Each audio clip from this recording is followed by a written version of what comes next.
ಯಶವಂತಪುರದಲ್ಲಿ ಬೆಳ್ಳಂ ಬೆಳಗ್ಗೆನೆ ಭಾರಿ ಅನಾಹುತ ಒಂದು ತಪ್ಪಿದೆ. ಎಸ್, ಕೆಎಸ್ಆರ್ಟಿಸಿ ಸಿಗ್ನಲ್ ಬಳಿ ಡಿವೈಡರ್ಗೆ ಬಸ್ ಡಿಕ್ಕಿ ಹೊಡೆದಿರುವಂತಹ ಘಟನೆ ಇದು. ಹುಬ್ಬಳ್ಳಿಯಿಂದ ಬೆಂಗಳೂರಿಗೆ ಬರ್ತಾ ಇದ್ದಂತಹ ಕೆಎಸ್ಆರ್ಟಿಸಿ ಬಸ್ ಟೆಂಪೋ ಅಡ್ಡ ಬಂದ ಹಿನ್ನೆಲೆಯಲ್ಲಿ ಕೆಎಸ್ಆರ್ಟಿಸಿಯ ಬಸ್ನ ಬ್ರೇಕ್ ಫೇಲ್ ಆಗಿದೆ.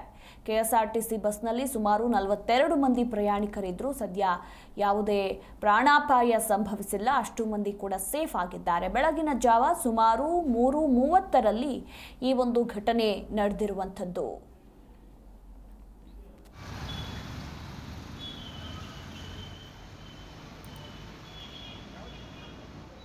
ತುಮಕೂರು